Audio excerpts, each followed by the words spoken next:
Assalamualaikum warahmatullahi wabarakatuh. Perkenalkan, nama saya Syifa Nurul Hidayati dengan NPM 222151151 dari kelas 2022D Prodi Pendidikan Matematika.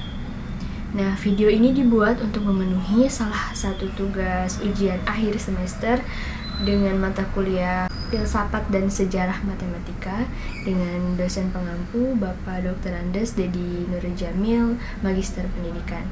Berikut pemaparannya. Baik, langsung saja, yaitu ke pertanyaan nomor 1. Bagaimana hubungan antara filsafat dan filsafat pendidikan, serta bagaimana ciri-ciri filsafat dan ciri-ciri filsafat pendidikan? Lalu jelaskan. Nah, hubungan antara filsafat dan filsafat pendidikan sangatlah penting sebab ia menjadi dasar, arah, dan pedoman suatu sistem pendidikan.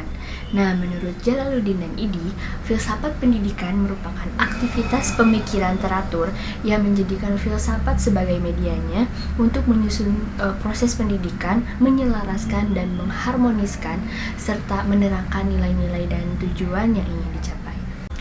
Nah, hubungan fungsional antara filsafat dan teori pendidikan adalah sebagai berikut. Yang pertama, filsafat merupakan suatu cara pendekatan yang dipakai untuk memecahkan problematika pendidikan dan menyusun teori-teori pendidikan. Yang kedua, filsafat berfungsi memberi arah terhadap teori pendidikan yang memiliki relevansi dengan kehidupan yang nyata. Ketiga, filsafat, dalam hal ini filsafat pendidikan mempunyai fungsi untuk memberikan petunjuk dan arah dalam pengembangan teori-teori pendidikan menjadi ilmu pendidikan. Baik, selanjutnya di sini ada ciri-ciri filsafat dan ciri-ciri filsafat pendidikan. Nah, ciri-ciri filsafat yang pertama ada universal atau menyeluruh, yaitu pemikiran yang luas dan tidak aspek tertentu saja. Yang kedua, ada radikal atau mendasar, yaitu pemikiran yang dalam sampai kepada hasil yang fundamental dan esensial. Yang ketiga, ada sistematis, yaitu mengikuti pola dan metode berpikir yang runtun dan logis meskipun spekulatif.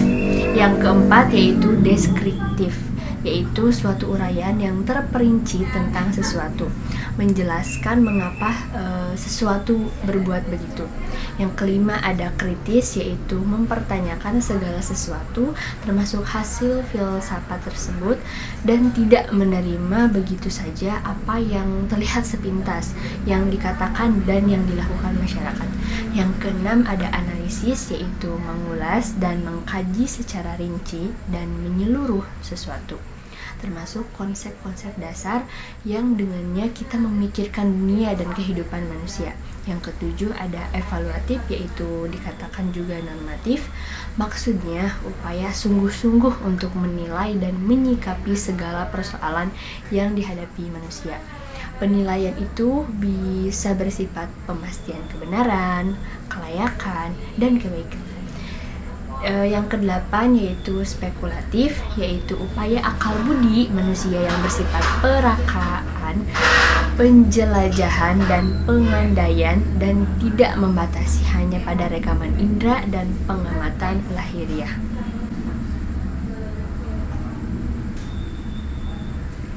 Selanjutnya, yaitu ciri-ciri filsafat pendidikan. Nah, yang pertama, universal, artinya tingkat generalisasi yang tinggi sehingga mampu memberikan fondasi yang luas. Yang kedua, ada adaptif, artinya memberikan kemampuan kepada siswa untuk mengadaptasi perubahan dan perkembangan pengetahuan dan era teknologi dalam era global. Yang ketiga, ada transferable, artinya konsep-konsep yang ada dalam pokok-pokok bahasan tersebut dapat dimanfaatkan untuk pemecahan masalah dalam berbagai disiplin ilmu. Yang keempat, ada aplikatif, artinya memungkinkan untuk diterapkan berbagai bidang keilmuan dan teknologi. Dan yang kelima, yaitu meaningful, artinya bermanfaat untuk diketahui dan dikuasai oleh siswa sebagai landasan tumbuh dan berkembang. Selanjutnya, yaitu pertanyaan nomor 2, dimana soalnya jelaskan perbedaan antara filsafat matematika dengan filsafat pendidikan matematika. Nah, perbedaannya dapat dilihat dari karakteristik antara matematika dan pendidikan matematika. Nah, sebagai berikut. Yang pertama, objek kajian matematika sebagai ilmu seluruhnya abstrak. Sementara dalam pendidikan matematika, seorang guru harus berusaha untuk mengurangi sifat keabstrakan matematika sehingga memudahkan siswa dalam memahami kajian matematika tersebut. Semisal materi pelajaran matematika di sekolah. Nah, dalam pendidikan matematika, semakin tinggi jenjang sekolahnya, akan semakin tinggi tingkat keabstrakannya. Nah, yang kedua, pembuktian matematika harus berdasarkan penalaran deduktif, karena jika berlaku untuk N sama dengan 1 dan dianggap benar untuk N sama dengan K, jika K bilangan asli, maka akan terbukti untuk N sama dengan K ditambah 1.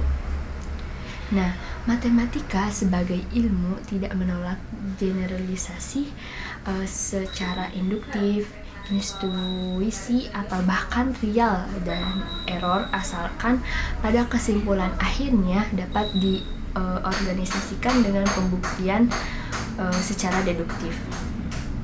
Nah, sementara itu pada pendidikan matematika masih harus menyesuaikan dengan perkembangan kognitif siswa. Artinya di pendidikan matematika masih memerlukan pola pikir induktif sebagai penunjang yang secara bertahap pada akhirnya akan mengarah ke pola pikir deduktif. Nah, yang ketiga, dalam pembelajaran matematika, konsistensi sangat diperlukan. Konsistensi juga diperlukan dalam hal istilah atau nama objek dalam matematika yang digunakan. Tidak dibenarkan adanya kontradiksi baik dalam sifat, konsep, dan teorema tertentu yang digunakan. Nah, yang keempat, seperti halnya dalam matematika sebagai ilmu, dalam pembelajaran matematika kesepakatan harus dipatuhi. Nah, kesepakatan juga dalam hal istilah atau nama objek matematika yang digunakan. Nah, yang kelima yaitu simbol matematika tidak memperhatikan tingkatan, tetapi pada pendidikan matematika mengenakan simbol matematika tingkat dasar sampai tingkat atas. Penggunaan dari simbol itu disesuaikan dengan tingkat kognitif siswa. Nah, yang keenam ada penyederhanaan konsep matematika. Yang kompleks sangat memperhatikan semesta pembicaraannya, memperluas dan meningkatkan semesta pembicaraan matematika dalam pendidikan matematika, sekaligus membedakan tingkat atau jenjang sekolah. Nah, artinya pembatasan ruang lingkup kajian matematika dalam pendidikan matematika dimulai dari TK yang sering disebut matematika permulaan, terus tingkat dan sedikit meluas ke tingkat SD, kelas 1, kelas 2, dan seterusnya sampai SMA, sehingga semesta matematika memang dibatasi untuk pendidikan matematika sekaligus membedakan jenjang sekolah. Nah, selanjutnya pertanyaan ketiga yaitu apa tujuan dan fungsi filsafat pendidikan? Mengapa calon guru harus mempelajari filsafat pendidikan? Nah, jelaskan. Tujuan filsafat pendidikan dapat ditinjau dari tujuan filsafat dan pendidikan. Filsafat diantaranya memiliki tujuan untuk mengkritisi suatu kepercayaan dan sikap yang telah dijunjung tinggi, mendapatkan gambaran keseluruhan, analisis logis dari bahasa serta penjelasan tentang arti kata dan konsep. Nah, fungsinya yaitu menurut Profesor A. Yunus dalam buku Filsafat Pendidikan Islam menerangkan secara umum setidaknya ada 5 poin fungsi filsafat pendidikan. Yang pertama ada fungsi spekulatif. Nah, filsafat pendidikan berusaha untuk memahami persoalan pendidikan secara menyeluruh dan mencoba merumuskannya dalam suatu gambaran pokok sebagai pelengkap bagi data yang telah ada dari segi ilmiah. Nah, selain itu, filsafat pendidikan berusaha untuk memahami persoalan pendidikan secara keseluruhan dan hubungannya dengan faktor-faktor lain yang mempengaruhi pendidikan. Yang kedua ada fungsi normatif. Filsafat pendidikan berfungsi sebagai penentu arah dan pedoman untuk apa itu pendidikan diadakan.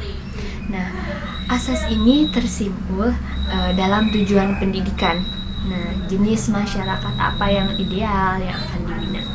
Lalu menentukan juga norma dan moral yang bagaimana yang dicita-citakan manusia baik sebagai individu maupun anggota masyarakat. Nah, termasuk juga bagaimana filsafat pendidikan memberikan norma dan pertimbangan bagi kenyataan-kenyataan normatif dan ilmiah yang pada akhirnya bisa membentuk kebudayaan. Nah, fungsi yang ketiga yaitu ada fungsi kritik. Filsafat pendidikan memberi dasar bagi pengertian kritik rasional dalam pertimbangan dan penafsiran data-data ilmiah. Nah, misalnya data pengukuran analisa evaluasi baik kepribadian maupun prestasi. Fungsi kritik ini berarti pula analisis dan komparatif atau sesuatu untuk mendapat kesimpulan. Nah, selain itu fungsinya juga untuk menetapkan klasifikasi prestasi secara tepat dengan data-data yang objektif. Nah, juga usaha untuk menetapkan asumsi atau hipotesa yang lebih reasonable. Nah, yang keempat ada fungsi teori bagi praktik. Semua ide, konsep, analisa, dan kesimpulan-kesimpulan filsafat pendidikan berfungsi sebagai teori. Nah, teori merupakan dasar bagi pelaksanaan atas praktik pendidikan. Nah, yang terakhir yaitu ada fungsi kelima, yaitu fungsi integratif. Filsafat pendidikan berfungsi sebagai asas kerohanian atas ruhnya pendidikan. Maka filsafat pendidikan memiliki fungsi integratif, artinya sebagai pedoman atau pemandu fungsi fungsional bagi semua nilai dan asas normatif dalam ilmu pendidikan. Nah, selanjutnya yaitu mengapa guru harus mempelajari filsafat pendidikan. Nah, peran filsafat pendidikan bagi guru dan filsafat metafisika guru mengetahui hakikat manusia, khususnya anak, sehingga tahu bagaimana cara memperlakukannya dan berguna untuk mengetahui tujuan pendidikan. Nah, dengan filsafat epistemologi, guru mengetahui apa yang harus diberikan kepada siswa, bagaimana cara memperoleh pengetahuan, dan bagaimana cara menyampaikan pengetahuan tersebut. Nah, dengan filsafat aksiologi, guru memahami yang harus diperoleh siswa tidak hanya kuantitas pendidikan, tetapi juga kualitas kehidupan karena pengetahuan tersebut. Nah, yang menentukan filsafat pendidikan seorang guru adalah seperangkat keyakinan yang dimiliki dan berhubungan kuat dengan perilaku guru, yaitu keyakinan mengenai pengajaran dan pembelajaran siswa, pengetahuan, dan apa yang perlu diketahui. Selanjutnya yaitu pertanyaan nomor 4, mengapa harus belajar filsafat matematika dan jelaskan setiap aliran filsafat matematika.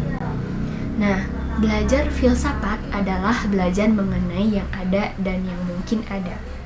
Yang artinya, dalam hal ini belajar matematika dengan menggunakan filsafat adalah belajar yang bermain dengan logika. Begitu juga peran filsafat ilmu dalam proses pembelajaran matematika sebagai dasar dalam berpijak. Nah, kita ketahui bahwa filsafat merupakan dasar dan pijakan berbagai ilmu lain.